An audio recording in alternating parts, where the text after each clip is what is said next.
wabarakatuh. Selamat pagi anak-anak. Bagaimana kabarnya hari ini? Sehat? Alhamdulillah. Ya, semoga kita semua selalu diberi kesehatan oleh Allah Subhanahu wa taala. Amin. Gimana? Udah siap belum belajar hari ini? Iya. Hari ini kita akan belajar mata pelajaran Bahasa Indonesia tema 2, subtema 4. Ayo, sekarang siapkan dulu bukunya. Buku tema 2 lalu buka pada subtema 4 ke halaman 92 ya. Di sana tertulis menyayangi hewan. Kalian di rumah ada nggak yang punya hewan peliharaan? Bu Ega ada. Bu Ega punya kucing sama burung lovebird. Iya, kalian kalau di rumah mempunyai hewan peliharaan harus dirawat dengan baik ya. Nah, pada pembelajaran kali ini kita akan belajar tentang merawat hewan. Kalian sudah siap? Sudah? Oke. Kita langsung saja masuk ke materi di video penjelasan berikut ini. Oke anak-anak, kita hari ini akan belajar Bahasa Indonesia tema 2, subtema 4.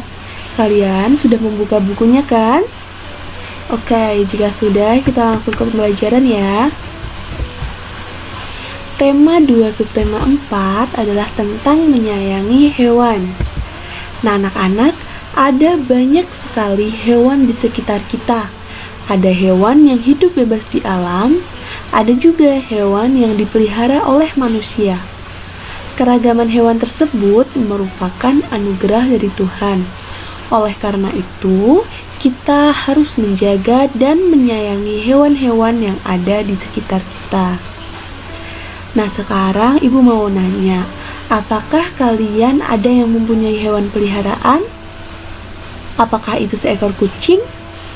Iya, kucing merupakan salah satu hewan yang ada di lingkungan sekitar kita. Kucing termasuk hewan peliharaan. Nah, Nina memelihara seekor kucing. Nina sangat menyayangi kucing peliharaannya. Ayo sekarang kita baca cerita Nina tentang hewan peliharaannya berikut ini. Miu, kucing kesayangan Nina. Nina memelihara seekor kucing di rumahnya. Kucing peliharaan Nina adalah jenis kucing Anggora. Kucing Anggora memiliki rambut yang cukup tebal. Kucing tersebut diberi nama Miu. Miu berwarna putih dengan corak oranye.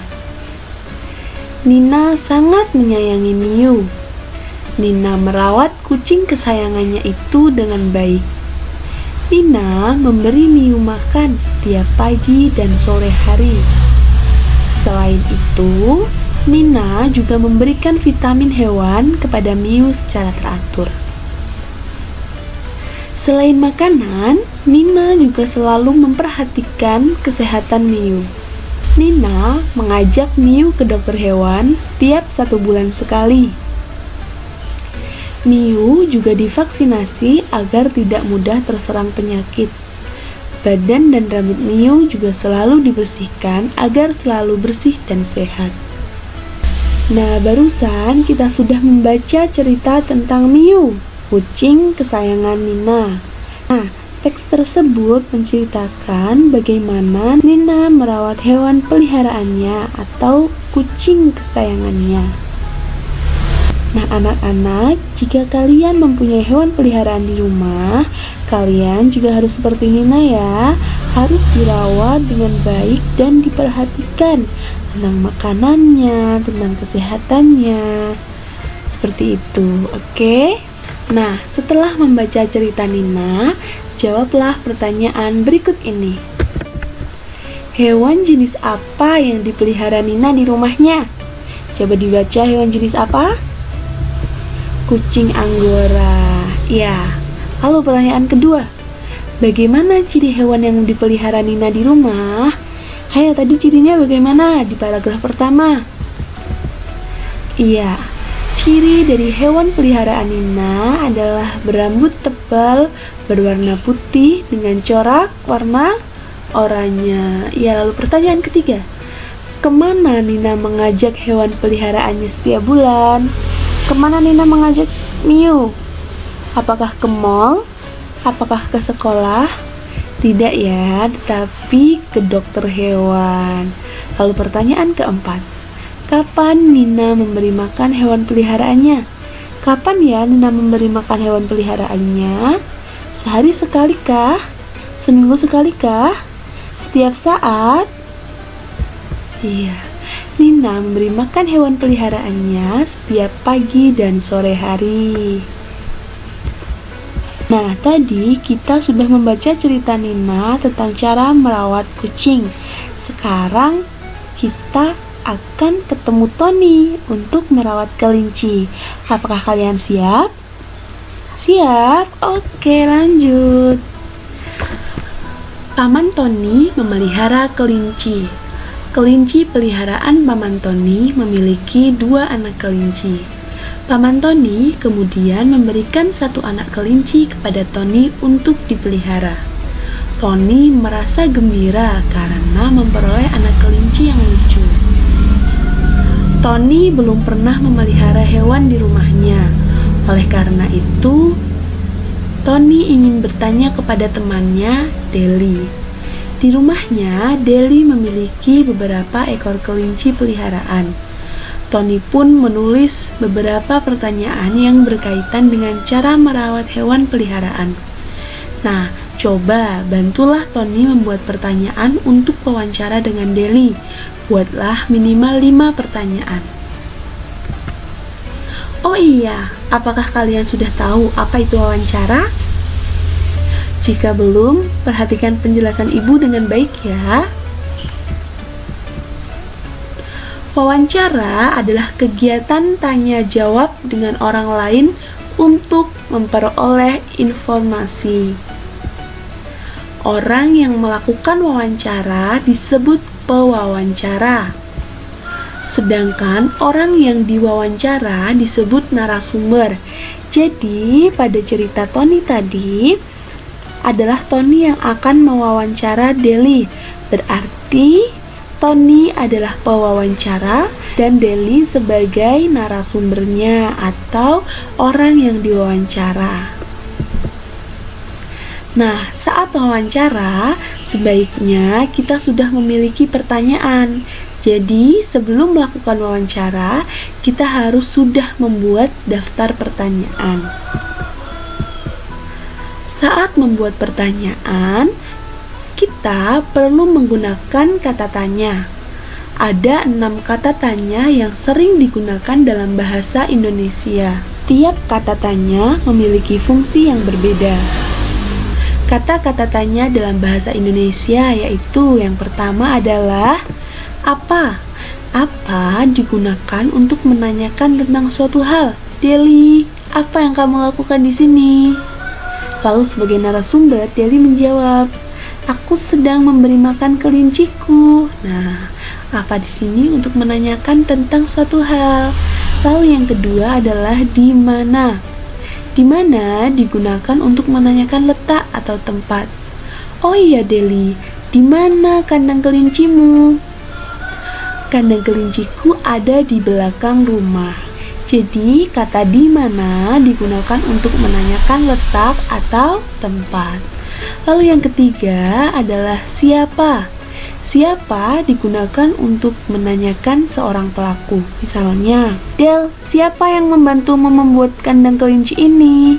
Aku dibantu oleh ayahku. Nah, berarti siapa ini digunakan untuk menanyakan seorang pelaku ya. Ya, lalu yang keempat ada kapan. Kapan digunakan untuk menanyakan waktu. Misalnya, Deli, kapan kamu memberikan makan kepada kelinci-kelincimu? Lalu Deli menjawab, aku memberi makan kelinciku setiap pagi dan sore hari. Ya, lalu yang kelima ada mengapa. Mengapa digunakan untuk menanyakan sebab. Misalnya pada pertanyaan, Deli, mengapa setiap minggu kamu selalu memandikan kelincimu? Agar kelinciku tetap bersih dan sehat. Nah, itu untuk menanyakan sebab. Lalu yang keenam adalah bagaimana. Bagaimana digunakan untuk menanyakan keadaan atau cara. Seperti misalnya saat Tony bertanya kepada Deli, "Oh iya Del, bagaimana cara kamu merawat kelinci agar tetap sehat?" Lalu Deli akan menjawab pertanyaan tersebut. Nah, sekarang kalian sudah paham kan bagaimana cara membuat daftar pertanyaan untuk wawancara? Sudah paham ya? Nah, karena kalian sudah paham, sekarang bantulah Tony membuat daftar pertanyaan untuk wawancara dengan Deli ya. Pertanyaannya tentang bagaimana cara merawat kelinci menurut Deli. Oke? Bukalah buku tema 2 halaman 100. Sudah? Oke. Ya, hari ini kita sudah belajar tentang cara merawat binatang ya. Ada Nina yang merawat Miu, kucing kesayangannya. Lalu ada Tony yang merawat kelinci. Ya, selain itu hari ini kita juga belajar tentang wawancara. Iya, wawancara itu apa? Benar sekali. Wawancara adalah kegiatan tanya jawab yang dilakukan kepada satu orang atau lebih yang berfungsi untuk mendapatkan informasi. Sebelum dilakukan wawancara, kita sebaiknya sudah mempersiapkan pertanyaan. Ya, jadi sebelum kita melakukan wawancara, kita harus sudah membuat daftar pertanyaannya. Iya, kata-kata yang bisa kita gunakan dalam membuat daftar pertanyaan itu ada 6. Apa digunakan untuk menanyakan suatu hal? Lalu di mana? Di mana digunakan untuk menanyakan suatu tempat atau letak? Lalu siapa? Siapa digunakan untuk menanyakan seorang pelaku? Yang keempat adalah kapan? Kapan ini digunakan untuk menanyakan waktu. Lalu yang kelima ada mengapa. Nah, mengapa digunakan untuk menanyakan sebuah sebab. Mengapa itu bisa terjadi? Mengapa kamu melakukan itu? Seperti itu ya. Lalu yang keenam itu bagaimana. Bagaimana itu bisa digunakan untuk menanyakan cara atau suatu keadaan. Ya, bagaimana kabarmu? Bagaimana cara membuat hiasan dari barang bekas? Bagaimana cara memandikan kucing? Seperti itu ya. Iya. Oke, pembelajaran pada hari ini Bu Ega cukupkan sampai di sini saja ya. Anak-anak, terima kasih sudah memperhatikan pelajaran yang Ibu Ega sampaikan. Sampai bertemu lagi di video pembelajaran berikutnya. Atau semoga kita secepatnya bisa bertemu dan belajar secara langsung ya. Iya, amin. Oke, sekali lagi terima kasih ya. Wassalamualaikum warahmatullahi wabarakatuh.